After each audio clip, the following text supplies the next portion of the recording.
And here we go.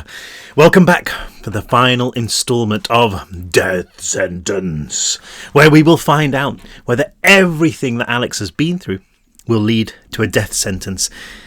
For him, maybe for Z, maybe for Simon, probably for a whole lot of black suits. We will find out. We are about to enter the final stretch of this book. Alex was a black suit. He's been given all the strength of a black suit. He's been filled with nectar, this strange substance that kind of keeps the warden's monsters alive. He is running out of nectar, though, which means he's running out of strength.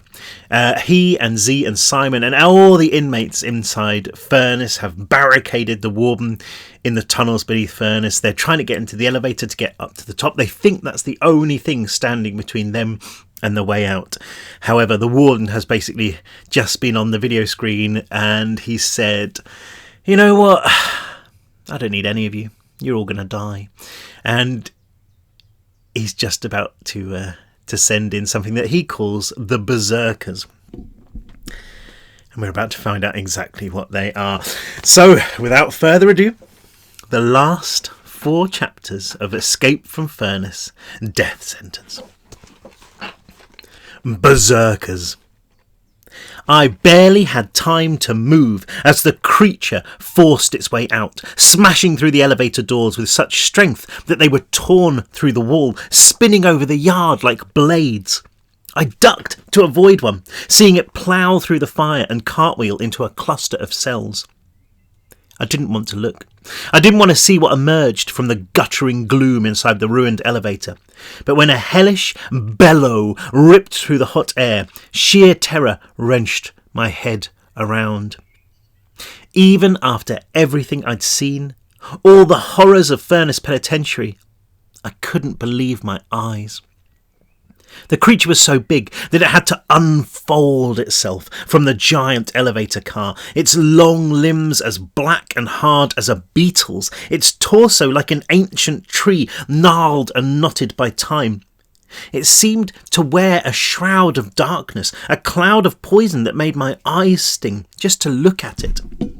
But I couldn't blink. I couldn't turn away, even when a vast maw opened up in the stump of its head and it spewed that same awful shriek into the yard. It wasn't that which filled me with fear, though. It was the 2 slits of blazing silver light perched unevenly above its mouth, surveying the prison with a cold, calculating intelligence that I knew right then and there had once been human. The creature stood, every fibre in its ravaged body seeming to expand until it was easily half again as tall as me.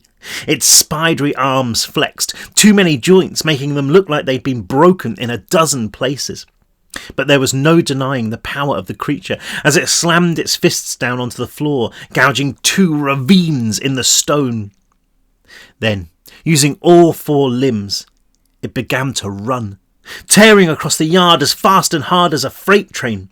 It bowled into a group of screaming inmates without mercy, its claws like giant scythes that cut through flesh and bone as easily as they sliced through thin air.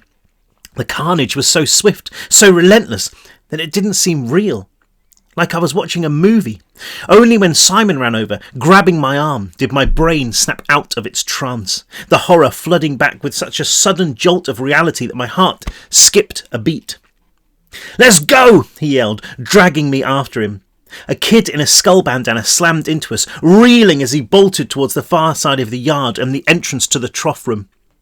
Almost every single inmate was heading the same way, a stampede of flailing bodies and pounding legs.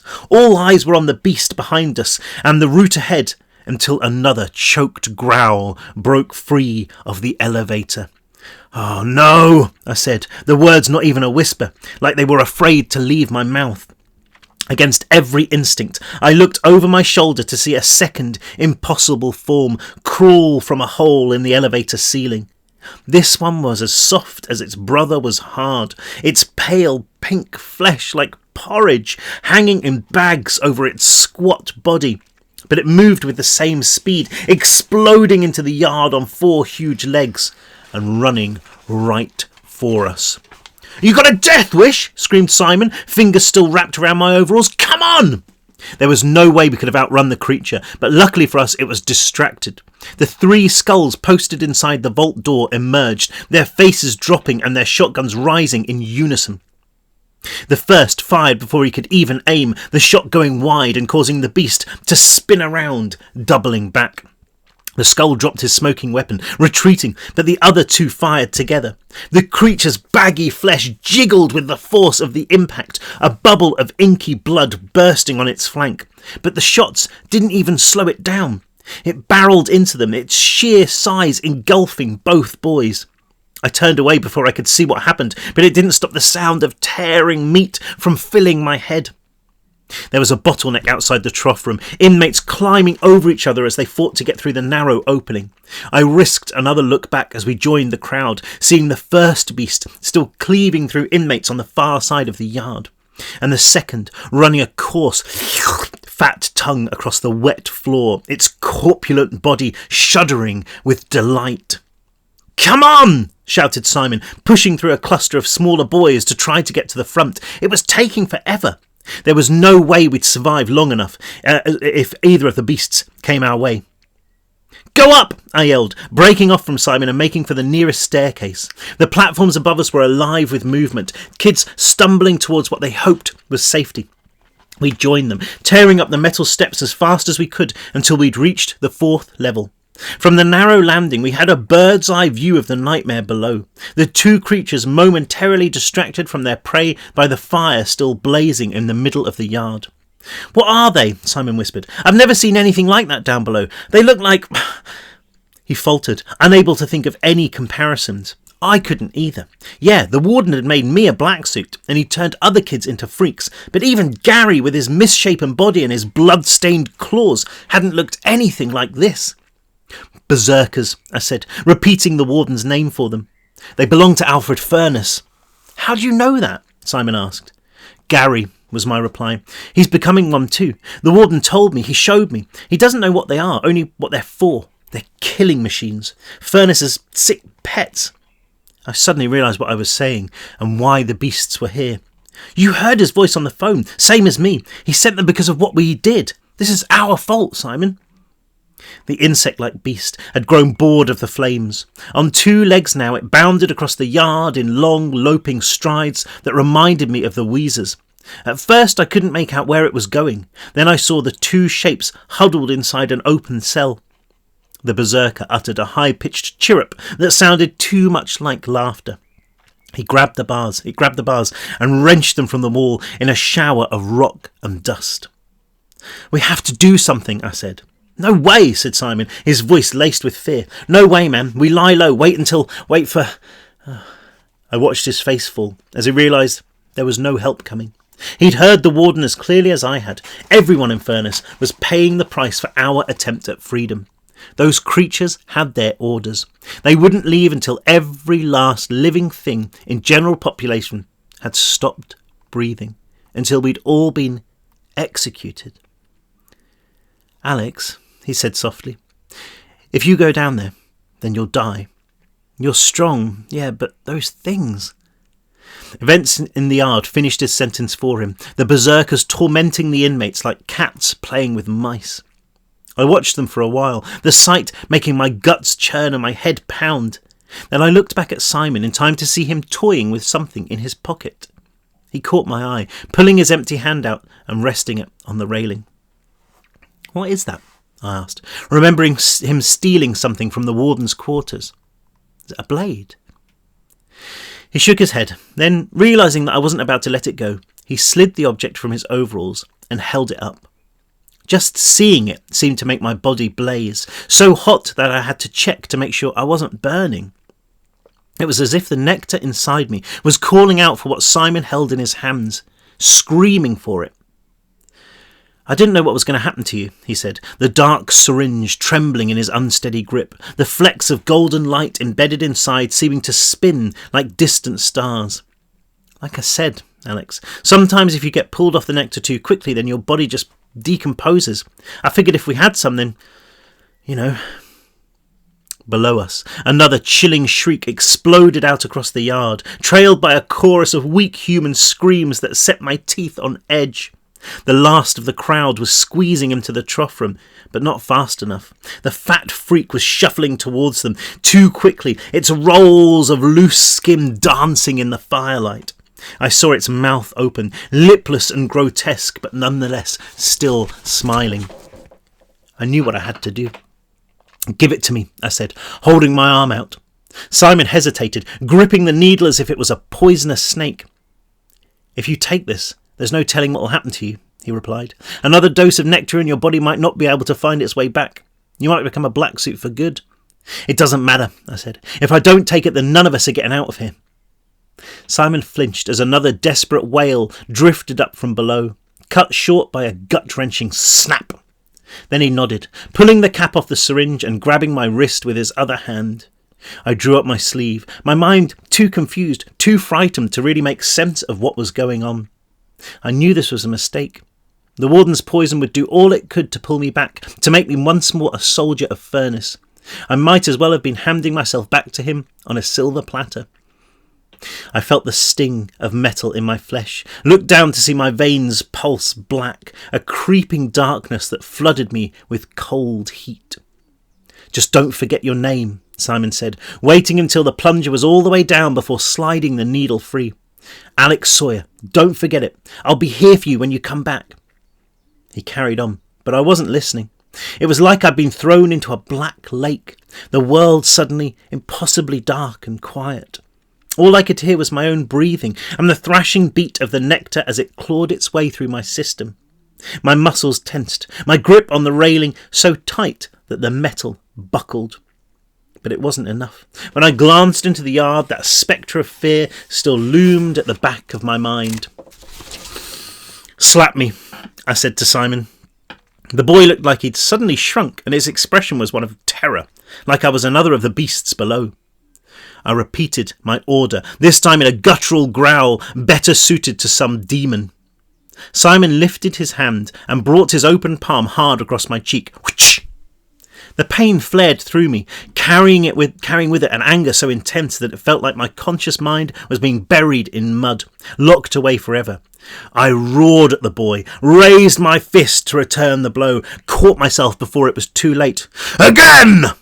He lifted his trembling hand and slapped me with even more force, hard enough to rock me back on my heels. This time the nectar poured into my brain like molten lead, snuffing out everything except for my fury. I opened my mouth and howled, the sound carrying so much force that it even blotted out the symphony of death from down below. I went to lash out at the boy, to punish him for striking me, but he had vanished. Instead, I cast my eyes into the yard, looking for victims, looking for anything to take out my anger on. The prisoners were there, fear making them pathetic, and it was all I could do not to throw myself at them, tear them limb for limb as a punishment for their weakness. Something stopped me, a quiet whisper from a place deep inside my head. It forced my eyes away from the swarming inmates to the two beasts that stamped and slithered across the yard. Then, as if that voice had been holding the reins of my rage and had now let them go, I felt the nectar take control. And with a roar that turned every single head in the prison, I leaped over the railing and threw myself into battle. Roar!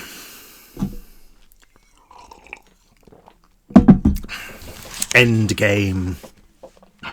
I was 4 floors up, but I didn't even feel the impact as I landed on the yard, a web of cracks spreading across the rock beneath my feet.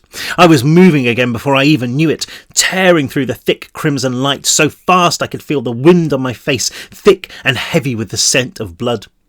The fat berserker had reached the dwindling crowd outside the trough room, scattering the kids like bowling pins. For an instant, I thought I'd have the element of surprise, the monster too busy wrapping its dripping fingers around writhing bodies to notice me. But some instinct must have warned it, because when I was a stone's throw away, it suddenly swung around and reared. Up close, I saw the beast for what it was. Its body wasn't fat, as I'd assumed, but instead packed so densely with muscle that the skin had been pushed out in loose, useless folds. It towered above me, its quivering flesh suddenly solidifying into what looked like a pillar of solid rock. The vast cavern of its mouth opened wide, that hideous parody of a grin again, and I could see right down the red, raw gullet beyond. Perched above it, like loose pebbles, was a cluster of dark eyes, too many to count. I didn't give the fear a chance to creep in. I just lowered my head and let my anger do my thinking. I was on the beast in a heartbeat, dodging its obelisk-like fist and slamming into its torso. It was like running into a steamroller, the sheer density of it knocking the air from my lungs. But it worked, catching the berserker off balance and sending us both rolling across the yard. We slammed into the wall, the creature on top of me, pinning me down like roadkill beneath a truck wheel. It raised its arm, its knotted hand the size of an anvil, whipping it down towards my head. I bucked to dislodge it, lurching to the side and feeling the explosion as the impact left a crater in the stone millimetres from my ear. It raised its arms again before I could even catch my breath, but I didn't give it the chance to strike, ramming my fist into its throat, feeling the rigid cord of its windpipe lodged deep inside the muscle. I lashed out again and again, each blow sending the creature reeling back until its bulk slipped off my legs. It staggered away, arms raised in defence, and I punched it hard in the gut, only to feel a nerve-shredding blast of agony shoot up my wrist. I pulled away. There was something lodged in the flesh between my knuckles, a long, twisted thorn that appeared to be made of bone. I stepped back, watching in horror as the creature's skin rippled, dozens of white spikes pushing outwards like hair. It shook itself like a wet dog, barbs sprouting from its shoulders and back, even the top of its head. Then, its tiny black eyes gleaming, it charged. I ducked beneath its fist, splinters of rock detonating from the wall behind me. Then I made a break for the elevator. As I ran, I noticed the first berserker, still feasting on something on the far side of the yard, but gazing at me through slits of silver. It threw its meal to the floor and stretched up on its long legs, sniffing the air. I didn't wait to see what it would do next, skidding to a halt and scanning the wreckage of the elevator doors until I found what I was looking for. I barely managed to lift the pickaxe before the fat berserker had caught up, its lethal knuckles cleaving the air in front of my face. With a roar of defiance, I swung the pickaxe, aiming for its legs, the only place not covered in barbs. The blade caught it above the knee, sliding into the muscular flesh with a wet pop. The beast's entire body juddered, the vibration tearing the weapon from my fingers. It stumbled, but didn't fall, its eyes blinking out of turn as they studied the object embedded in its leg. I was lifting another pickaxe from the rubble by my feet when the world suddenly came apart. It was as if a black hole had suddenly opened in the middle of the prism, causing everything to spin into a disjointed orbit. It was only when I hit the floor, tumbling across the rough rock, that I realised what had happened. The beetle-black berserker had sped across the yard, striking me with enough force to send me flying. I tried to get up, feeling something loose and broken inside me. Through my faltering vision, I could make out the two freaks ploughing my way, cutting around either side of the bonfire before closing ranks. "Get up!" I screamed at myself, disgusted by my own weakness. The nectar burned, patching up internal injuries that would otherwise have been fatal. It seemed to react to my call, releasing a burst of energy that pulled me from the floor like I had puppet strings. I realised I still had the pickaxe, and hurled it with every ounce of strength I possessed. It was a lucky shot, the hooked blade striking the taller berserker in its metallic black skull. There was a crack like a firework, and the creature crumpled, doing a clumsy forward roll, thrashing its long limbs as it tried to dislodge the weapon. The spiked one didn't even slow down, careening across the stone so fast that its fleshy body was a pink blur. I looked around for something else to defend myself with, but there was nothing, the yard almost completely deserted of people and objects. I ran, the floor trembling beneath me as the Berserker gained ground. There was nowhere to go but up, and with a grunt of effort I propelled myself towards the platform of the second level. The sheer power of the jump made my head spin, vertigo almost causing me to miss my target. But just as I felt gravity grip me, I reached out and grabbed the railing, vaulting onto the landing. A glance over my shoulder revealed the beast in mid-jump, its loose skin fluttering like bat wings. I crouched, then launched myself into the air, clutching the bottom of the third level platform. Beneath me, the Berserker burst through the railing, the metal framework groaning with its weight. It came after me again, its spiked hands gouging chunks from the wall as it clawed its way up. I swung myself onto the landing, then legged it past a dozen empty cells until I reached the stairs. The Berserker wasn't giving up the chase, the platform bouncing like a funhouse walkway as it advanced. I leaped up a single flight in 2 bounds, spinning around and taking the next lot just as effortlessly. The creature's bulk was giving it problems on the narrow stairways, but it was winning the battle, its spikes shearing through the steel each time they made contact.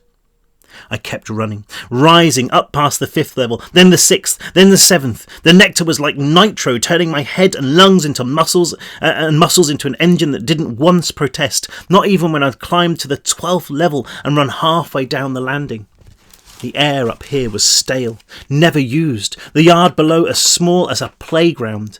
There was no sign of the inmates, but the other Berserker was still down there, its gunmetal body more like a beetle than ever as it squirmed and thrashed in a growing puddle of dark blood. There was a snarl from the stairwell, the bolts almost ripping from the walls as the fat freak pulled itself onto the landing. Keeping all 4 limbs on the floor, it crashed towards me, its gaping maw even darker than the shadows draped over the higher levels. I searched the closest cell, not even a bunk to use as a weapon. Then I looked at the door, the steel bars, remembered the way the black suits used to bend them like they were rubber. I gripped the top of one and pulled hard, the metal squealing in protest. The Berserker saw what I was doing and increased its speed, a tornado of pink muscle blasting right for me. The door screeched, but it was a cry of surrender, the metal bending down and out. I tugged, flexing the bar back and forth until it snapped loose from the frame. I held the 2-metre length of solid steel like a baseball bat, standing my ground as the Berserker hurtled down the platform. When it was within reach, I swung, aiming right for its head. The creature was quick, lifting a hand to protect itself, but the momentum of the bar was too great, the crack of a breaking bone reverberating out across the prism. It roared, spraying me with hot spittle, then lunged forwards with its mouth open. I fell back, its jaws snapping shut around the bar and biting off the tip as though it were candy. Its other hand slammed down, hooked barbs ripping into my side. Even with the nectar, the pain flared, my vision turning white. I ignored it, ramming the bar into the back of its throat like I was skewering a fish. The Berserker retreated, choking, and I pulled the bar out, thrusting it forward again into its nest of black eyes. It panicked, swaying clumsily away and swiping its good arm blindly in front of it. Using the bar as a crutch, I hauled myself to my feet, then swung my makeshift club at its head. It hit with enough power to bend the metal, but the Berserker still wouldn't go down. Instead, it flailed wildly, stamping its legs as it struggled to get away. Something popped from the wall, the stone cracking and the platform lurching. I dropped the bar, grabbing the handrail and watching my weapon spiral gracefully down to the yard, 12 stories below. The Berserker staggered, broke through the railing, then managed to grab the landing with a barbed fist, trying to haul itself back up. Another bolt gave up under the pressure, tearing loose from the rock. Then the platform was falling, taking me and the Berserker with it. My stomach flipped, my guts almost blasting from the top of my head as I watched 2 levels fly past, then 5, then 7, all the time falling faster and faster.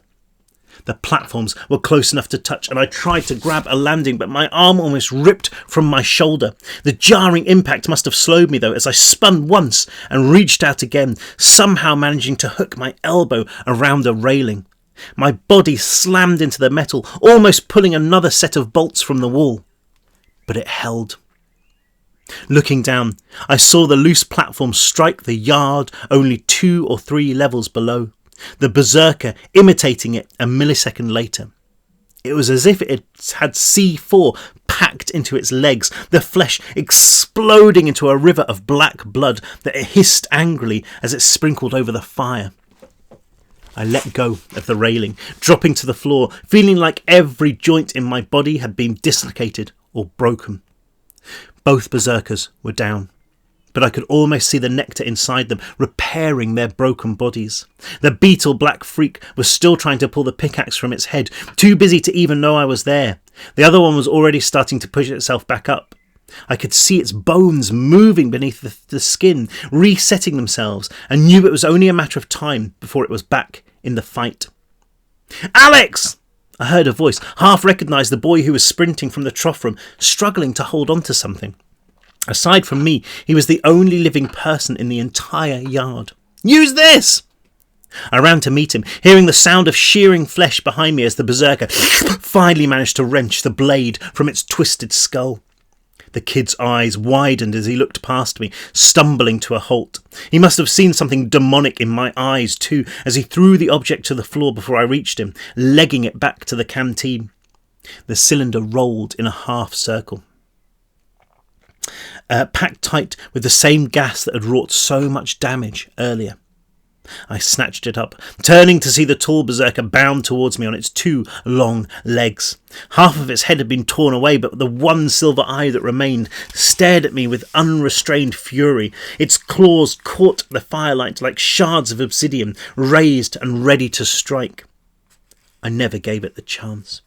Grabbing the canister by its narrow valve, I ran at the Berserker, waiting until the last possible moment to swing. The heavy cylinder caught the creature on the good side of its head, causing an eruption of dark matter from the pickaxe wound. Its legs turned to string and the beast flopped to the ground, twitching. I didn't stop, momentum carrying me towards the other freak. It only had stumps of legs to stand on, but it showed no sign of weakness, its arms tensing and its barbs bristling as it watched me approach. Somehow it managed to pounce, its dripping maw growing impossibly large, ready to swallow me whole. I rammed the canister down its throat with everything I had. The creature choked, retching as it tried to disgorge the metal tank. Ignoring the barbs, I tackled the beast, lifting it and charging towards the fire. I couldn't see where I was going, but I could feel the heat singeing my skin. I waited as long as I could before hurling the Berserker at the flames.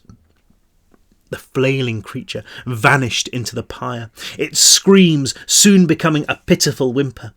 I staggered back, holding my hands up to protect my face from the sheer intensity of the blaze.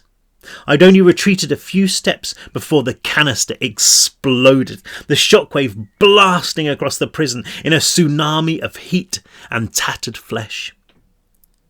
I peered through the smoke, waiting for the other Berserker to attack, but it was retreating towards the elevator. It curled its body through the doors, looking back once with a sliver of pure silver hatred, then vanished through the hole in the ceiling. Like frightened rabbits in their burrows, inmates began to emerge from the rooms around the yard.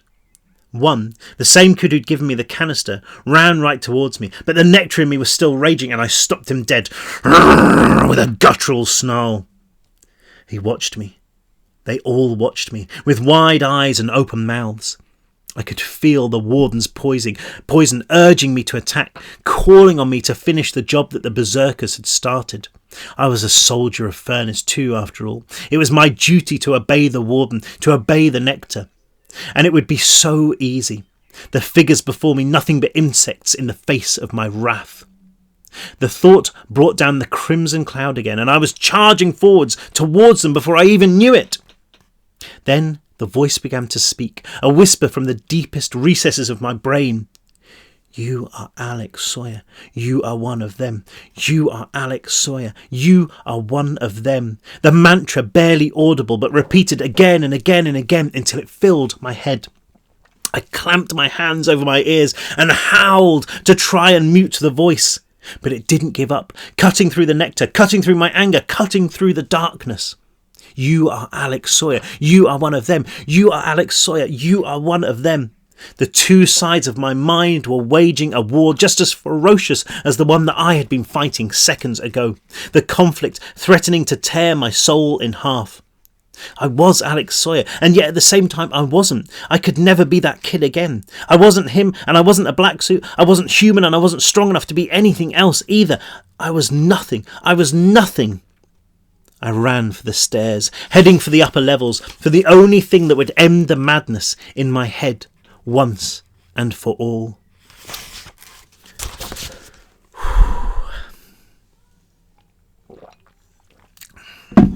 The only way out. I barely even looked where I was walking, focusing just enough to stop myself tripping up the stairs. Behind me, from the yard, I could hear people calling out a name, my name, telling me to wait, but I wasn't listening.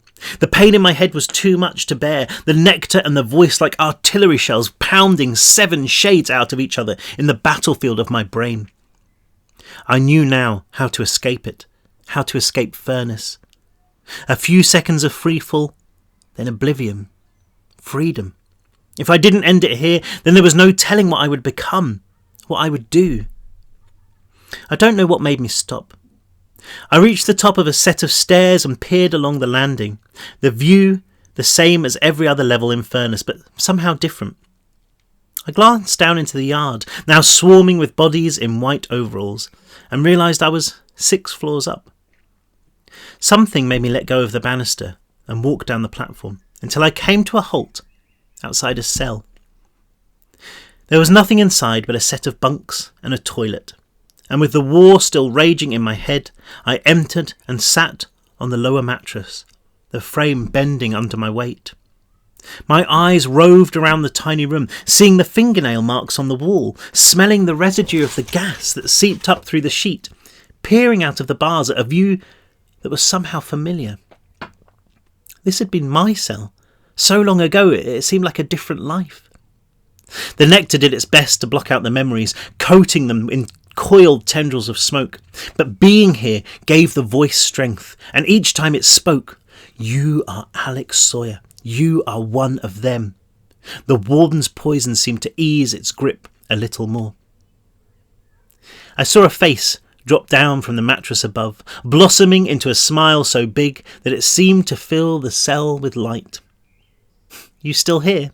said Donovan, the hallucination flickering like film from a damaged projector. The nectar surged up my throat, carrying with it another animal growl, but it possessed none of the strength it had before. I closed my eyes. Donovan's smile imprinted on my retinas like sunlight. Past its glow, I could still see the cell, filled with boys, Dee, Z, Toby and me, laughing as we smuggled our gas-filled gloves beneath the mattress, as we planned our escape, as we talked about our plans for outside. "I haven't forgotten about that burger," said Donovan's voice. "You better eat that thing for me, kid." "I will," I said, my words chasing the last of the poison from my system. "I promise." I opened my eyes. Donovan's face had dissipated into thin air, but there were 2 boys standing nervously in the doorway of the cell, drenched in red light. Z took a step forward, but Simon held him back, his wary eyes never leaving mine. I smiled at them, doing my best not to make it a black suit's grimace. "It's okay," I said. "I won't bite." This time both boys burst in, Simon sitting on the mattress next to me and gently poking the gaping wounds in my side, already sealed with clotted blood. Z stood by the wall, wiping a tear from his eye. He opened his mouth, but it was like a million different things were trying to come out at once, the tangled words more sob than sentence. He stopped, took a deep breath, and tried again. "Are you okay?" He waited for me to nod, then, "Oh, man, that was awesome! You totally owned those things!" "When you made that tubby one explode," said Simon. "That was just genius." "Yeah, thanks for the gas," I said to Z. "Any time," he replied. "I thought you were going to kill me, though. Your eyes, they looked just like a black suit's. You looked seriously pissed." "It was the nectar," I explained. "Simon injected me with another dose. It was the only thing we could do." Z started to say something, but was cut off by a chorus of shouts from the yard below. I eased myself off the bed, walking out of the cell to the railing and praying that the berserker hadn't reappeared. The inmates were gathered around the elevator doors, their cries more of excitement than of fear. "We should go see what they're doing," said Z, walking towards the stairs. "Oh, I thought you were going to jump," Simon said before I could follow. "How did you fight the nectar? What brought you back?" I looked into the cell at the top bunk. It was empty, the sheets stripped. But I could still see Donovan there, legs dangling over the side, watching us go with a sad smile. "Come on," I said, turning away before the lump in my throat dissolved into tears. "We're not out yet." I thought it would take a while to fight through the crowd, but as soon as the prisoners saw me in their midst, they backed off without question, parting like the Red Sea all the way to the elevator doors. I assumed it was fear that sent them skittering away. Then I saw that most were smiling, their eyes filled with awe, some even murmuring their thanks in quiet tones. From outside, the elevator looked like a write-off, the doors gone, the floor dented, a gaping hole in the ceiling. The berserkers had punched through one corner of the cabin like it was aluminium foil. They'd ripped the machine gun from its mount, bending it into the barely recognisable hunk of metal that now lay forgotten against the rear wall. Through the splintered gap I saw the elevator shaft stretching upwards to infinity. No sign of life other than the handful of inmates who stood on the roof. Bodhi was one of them, and when he saw me enter, he stuck his head down through the hole. "What do you think?" he said. "Looks like Furnace's pets have given us a clear route to freedom." "No way," said Z, following me in. "Are you kidding me?" Simon pushed past us, using his bigger arm to haul himself up through the hole. Bodhi made way for him, motioning for us to follow. I grabbed the broken ceiling, doing my best to forget about my aches and pains as I hefted my weight onto the roof. It was as black as solitary up here, but my eyes picked out every detail in silver light. The metal scaffold that held the counterweights, the power cords, and the massive steel traction cables that connected the elevator to the surface. "Don't forget about me," yelled Z, his voice tinny. I ducked back in and offered him my hand, surprised at how little effort it took to pull him up. He snatched in a startled breath as he found his balance. "Oh, Jesus, it's freezing in here." It was, and we all knew why. Dropping down the shaft from a mile or so above our heads was a current of cold, fresh air. We stood in silence for a moment, all of us breathing it in and grinning as though we could see up past the rock, up past the black fort to the rain-drenched world outside. "Oh, man, that feels good," said Bodhi. "You think we can all climb it?" "We might not need to," said Simon. He was standing over the reinforced bolts that connected the cables to the car. From what I could see, everything looked intact, the berserkers having broken through close to the edge of the roof. Not that I knew the first thing about elevators. "Don't see no damage." Before anyone could answer, we heard a thump from way over our heads, panic driving us back through the hole so rapidly that we almost crushed each other. We peered up from the relative safety of the cabin, the source of the noise invisible. "Like I said," repeated Simon, his pulse so hard that I could hear it in his voice. "Those cables look like they're all intact. Elevator might still run." "Yeah, but the doors are useless," said Bodhi. "You think this thing will go without them?" "Not to mention the controls are up top," Z added. "Someone's got to get up there first." "I'll do it."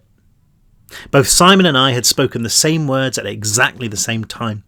We laughed at each other, the sound filtering through the hole and echoing up the elevator shaft like it was making a break for freedom without us. "Negative," said Z. "You think you can be the heroes again just because you've got all the muscles? I can climb just as well as you." "With those twigs you call arms," Simon replied. "You can't even see where you're going. You'd make it 5 metres, maybe 10. "First round of fries up top says I beat you," he said. "Not that I've got any money on me." This time we all giggled, the oxygen blasting down the shaft like a drug, making us giddy. We didn't care about the tang of dust and oil or the reek of the berserker that had pulled itself back up to the surface. All we could smell was freedom. "We all go," I said, turning to Bodhi. "When we get to the top, if," interrupted Simon. "When We get to the top. We'll pull up the elevator. Make sure you clear all the wreckage from around the doors and fill it with as many kids as you can. With any luck, we can bring everyone up in a few trips. No doubt, Bodhi said. We don't hear from you in a few hours, then we'll send up another group. And don't get so carried away by escape that you forget to press the call button. You hear me? We are all counting on you down here. I nodded and moved to climb back through the hole before turning instead to stare out the elevator doors. The sea of faces gathered outside reminded me of the day I'd arrived here, the first time I'd stepped from these very doors into the yard. The memory rushed back, bittersweet, the fear and the anger, then the hope when I saw Donovan's smile. He'd been the only reason I didn't jump on my first day, and the only reason I didn't jump on my last. He'd once told me that he wasn't my guardian angel, but he was. And once again I found myself missing him like a part of myself. Stop being such a wuss. I heard his voice, knew it was my imagination, but at the same time hoped that if there was anything left of him, he was making this break with us. Me too, kiddo. Now get your ass up to the surface. Yes, sir, I said under my breath. I took one last look at Furnace Penitentiary, still lit by the red lights and the dying embers of the fire. It was like it was being bled dry. And I guess it was. The inmates that kept its dark heart beating, about to flood from its main artery, reducing the prison to a husk. My eyes glided across the yard, over the doors to the trough room, the showers, the chipping halls, up the stairs and past the cells. Every scrap of stone, every rusted knot of iron, every bruised shadow carried with it a charge of memory and emotion so powerful that it knocked the air from my lungs. I knew, without doubt, that I would never see this place again. Even if I was caught, I would die before I came back. We beat you, I said, addressing the walls, the cells, the air, and the warden, who was probably still watching us through his cameras. We beat you good, you bastard. Then, with Bodhi and the skulls wishing us luck, telling us again not to forget them, I followed Simon and Z through the roof into the cool, dark shaft.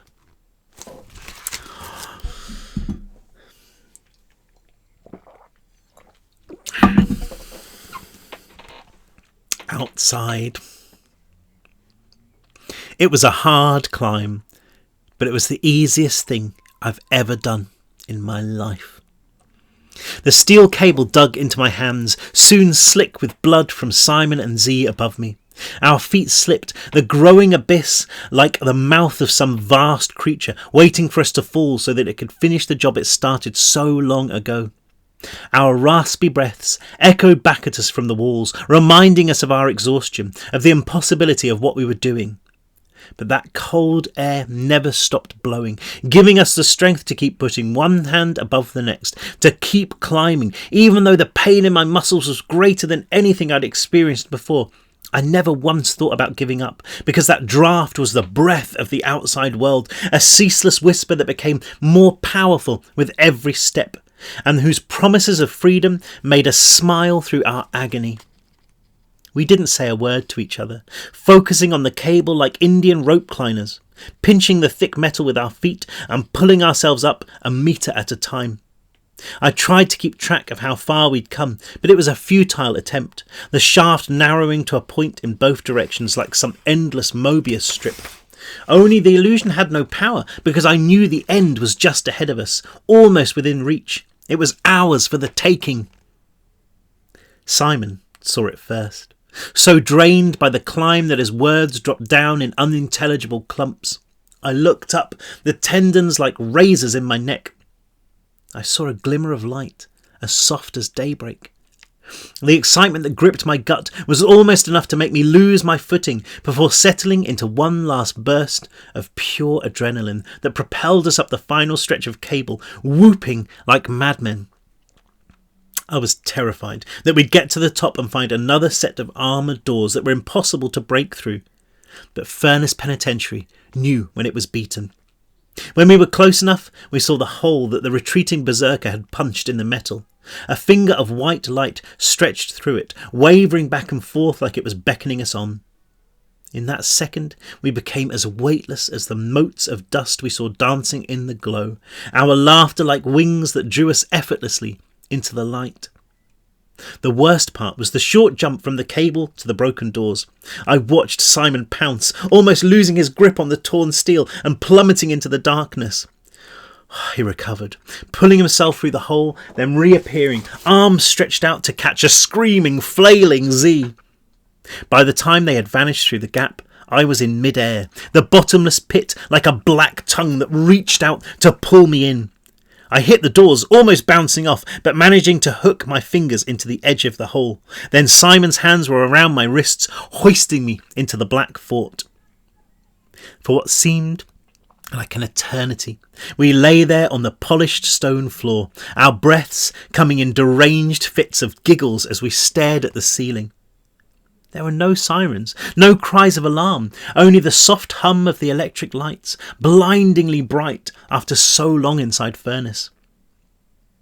Eventually, I sat up, several muscles cramping in protest. We were in the windowless room where we'd first put on our prison uniforms, the shower cubicles shut tight and silent against each wall. The gate at the other end stood ajar, and through the bars I thought I could see bloodstains spattered across the corridor beyond. Something out there sparked, making us all jump, a weak fireworks show falling from the ceiling. "What happened up here?" said Z, his voice fluttering high and low like a badly tuned radio. "Must have been that thing," Simon answered, hobbling to his feet like an old man and clamping his blistered palms to his overalls. "You obviously scared the crap out of it, Alex, because it sure tore through here in a hurry." "Come on," I said, "before Furnace sends any more surprises." "Somehow, I think he might have his work cut out for him," replied Simon, offering a hand each to Z and me and hauling us to our feet. He was right. If that Berserker had made a break for it, then Furnace would have bigger problems than escaping inmates. I pictured the beast charging off into the city, the damage it would wreak out there, and found myself smiling despite the horror. At least the world would know about Furnace's experiments, know the truth about the prison and what they did to us here. Even though there was no sign of life in the Black Fort, we took our time, glancing nervously at the cameras embedded in the ceiling and listening for guns being cocked, the booming laughter of the black suits. I led the way across the room, through the gate, trying not to look at the corpse of the guard propped up like a rag doll in a puddle of his own blood. Glistening black footprints, too big to be anything but the Berserkers, pointed us in the direction of the exit. The wind on our faces was now an arctic gale, urging us forwards. On one side of the room lay the window where I'd been handed my furnace overalls, now as dark and empty as the rest of the fort. We passed by it breathlessly, entering another corridor, featureless except for a gate to one side and a door at the far end. It was open, and through it lay the outside world, visible only as a pale light, too pure, too beautiful to be artificial. I couldn't stop myself staggering towards it, only Z's hand on my arm pulling me back. "We've got to get that elevator up," he said. I didn't move, every instinct in my body and mind screaming at me to make a run for the exit now, before the black suits came, before we were thrown back into the pit. But there was no way we could leave everyone else to rot. I nodded, and the three of us uttered a shuddering sigh in union as we turned away and walked through the gate. The passageway beyond was lined with barred doors, but it didn't take us long to find the control room. It, too, was deserted, the gun rack empty of weapons and the smell of gunpowder lingering in the air. I didn't know exactly what had happened, but I figured that the remaining guards had been sent in pursuit of the renegade Berserker. I scanned the screens that lined the wall, seeing on one marked deliveries a black truck parked in a loading bay. The logo on the side made it clear that the vehicle belonged to Alfred Furnace, and I guessed that it had been used to transport the Berserkers here. It would be going back empty. I couldn't make out a single living black suit anywhere.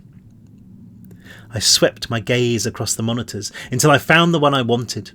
The elevator was packed to the bursting point, hundreds more inmates thronging around the doors. "This must be it," said Z, running his finger across a set of buttons embedded in the control panel. "Main elevator," said Simon, reading the stenciled letters on the console. "Wow, Z, you really are smart." Z flicked him the bird, then pressed his finger onto the button marked with an up arrow. A tremor ran through the stone beneath our feet. and on one of the screens I saw the crowd buck away from the elevator. The image was small, but I could make out sparks flying from the doors as the lift struggled to rise. "Come on," I hummed under my breath. "Come on, you can do it." The elevator lurched up, hard enough to send a couple of inmates spilling from the doors onto the yard. Then the cabin was suddenly sucked out of view, the vibration in the rock around us letting us know it was on its way. Z whooped, turning to give us a high five that both Simon and I ignored in our excitement. We looked at each other, grinning so hard that all we saw was teeth. "Are you ready for this?" Z asked. "I ain't never been more ready for anything in my life," Simon replied. "Come on, before the skulls beat us to it." I swear we almost floated out of that room, down the corridor, through the gate, our bodies as light as air, as dreams. We didn't so much as breathe as we entered the main hall. Not until we saw the heavy doors buckled outwards, and beyond them the electrified cage torn to shreds. Then we each exhaled as one, our breath becoming soft, uncontrollable cries as we walked towards freedom. I faltered when I reached the threshold, staring at the line that separated the polished stone of Furnace from the rough ground outside, too afraid to look up, to take that last step, in case it was an illusion. But the cool breeze wrapped itself around me and drew me from the door, pulling me out into the night. I stumbled forward, caressed by the gentle rain that fell from the moon-drenched sky. The strength had all but gone from my legs, but there was enough to carry me out of the ruined cage before I fell to my knees in the mud. I was out. I was free. I was free! I looked up, hearing my own relentless sobbing, seeing the boundless heavens through my tears. Past a weave of clouds I could make out the moon, watching us from a bed of stars so crisp, so far away that I was gripped by vertigo. Flecks of rain fell like diamonds, coating the landscape in molten silver, bringing to life every blade of grass, every flower, every pebble. I shifted my eyes to the horizon, the skyline of the city burnished by a copper glow as dawn prepared to roll out over the world. Somewhere, a bird was singing, the sound so alien to me that I didn't understand what I was hearing. It was all too much. The sights, the sounds, the smell of the rain, the wet earth beneath my fingers. It was too much to be real. It couldn't be real. I clamped my eyes closed, feeling the universe spin. Then I sensed a hand on my shoulder, anchoring me, and risked looking again to see the world that I thought I'd lost forever, still laid out in platinum and bronze before me. "We made it," sobbed Z, helping me to my feet. "We're out! I don't believe it, Alex, we're out!" "Out, but not safe," said Simon. "You hear that?" I cocked my head, rivers of rainwater running down my throat, quenching my thirst. It took me a while to recognise the sound of sirens, the whump of helicopter blades, still distant but growing louder. Now that we're out, there's no hiding it," Simon went on. "Can't ignore a prison break when the inmates are on the streets." The noise was lost beneath more sounds, screaming voices and the clatter of scores of feet on stone. We turned to see an ocean of kids breaking from the main gate, surging towards us, the whites of their eyes like sunlight flecking the tips of waves. Some crashed to the ground, overwhelmed by the existence of a forgotten world. Others flew past us, cheering as they streamed out onto the street, flowing towards the safety of the shadows. I saw a number of skull bandanas amongst them, but no Bodhi. I called out his name. "He's in the control room," explained a 59er, stopping for long enough to suck in some air. "Sending the elevator down for the next group. We sorted out a roster so nobody would get left behind." He looked nervously through the door and back into Furnace. "I hope they make it in time. Something's trying to get up from below. We heard it. You guys had better scram before it gets loose." He started to run, then whipped around, grinning. "Oh, and thanks." Then he was gone, lost in the sea of bodies. "He's right," said Z. "We should get out of here. We've done enough." "Oh, got that straight," said Simon. "Anyone know where to go?" Z and I shook our heads. With a prison break like this, the whole city would soon be in lockdown. Every stone turned over by the police, every hiding place probed. Not to mention the fact that the Berserker was out there, that the warden in his black suits would soon join the hunt, that the rats were probably heading for the surface too. And I didn't even know what would happen to me when the nectar inside me ran out. I might already be dead, living on borrowed time. But none of that mattered. Right now, we had made it. We had beaten Furnace. We were free. I cast one final look behind me at the broken gates of the Black Fort, the dark tunnels that led back underground. It was a fleeting image, but one I will never forget. I started to turn, laughing so hard it hurt. But I didn't get far before catching a glimpse of the sculptures that decorated the sides of the prison. Monstrosities of stone depicting boys like me being punished for their crimes. I screwed my eyes shut, my mind back inside the warden's office, seeing the same figures carved into his desk, hearing that voice on the end of the phone. "I am coming for you." I forced my eyes open, the prison now a hulking behemoth that seemed to pull itself from the earth like a giant leech in pursuit of its prey. Against the backdrop of that hallucination, I saw another, a fleet of trucks, each carrying a creature that howled with bloodlust, all heading this way. And ushering them forth was a man who was nothing except shadow against the night, but whose skin seemed to crawl as though he'd just stepped forth from a maggot-infested grave. "Alex!" Hands on my collar, trying to pull me up. I blinked, the prison once more just a prison, the vision of Furnace's army nothing more than bile in my throat. I looked at Z, saw his confusion, and for a second I thought the whole thing had been a waking nightmare brought about by exhaustion. Then I turned to Simon, saw my own expression mirrored in his red-rimmed eyes, and I knew he'd seen it as well. Of course he had. There was nectar inside him too, Furnace's poison running through his veins, channeling that inhuman voice. "Alex," Z repeated. "Jesus, get up! Are you blind?" He pointed, and I followed his arm to see the first of the police cars speeding down the road, skidding to a halt before the tide of inmates spilling towards it. Z tugged on my overalls again, and this time I responded, getting unsteadily to my feet. Then we were running, bolting into the rain-slicked streets of the city. And even though we had the prison at our backs, even though the black suits were far behind us, even though the loving arms of the rising sun welcomed us into a long-forgotten embrace, I couldn't shake the image of Alfred Furnace from my head. He was coming for us. He would find us. And when he did, there would be all hell to pay. But it doesn't matter because they're free! I still remember that moment where I was writing that last chapter and they make it out, and I felt like it was the first time I'd had a breath in months since I started writing the books. I actually felt like I was right there, like stepping out into the rain and seeing the moonlight and breathing that fresh air. It was honestly one of the best feelings ever. That's the power of stories. It's just incredible. I always say to people that when I wrote all three of the first books in a year, and very, very quickly as well. I wrote each one in about 3 weeks.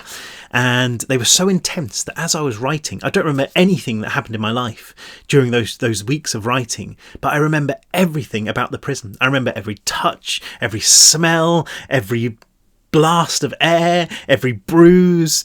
It was more real to me. It still is more real to me than my own life. And that scene especially, just amazing. I hope you enjoyed that. And again, the scene with the Berserkers, probably my favourite battle scene in the whole series. I loved it. I hope you enjoyed it. Definitely my favourite book in the series. But Fugitives, which we're coming on to next, is a hell of a ride as well. Alex and Z and Simon are out. They are on the streets, and there are some pretty horrible things coming after them.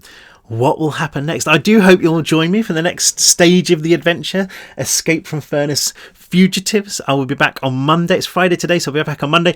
I have the weekend off just to give my voice a rest. I'm going to try and get rid of this cough once and for all.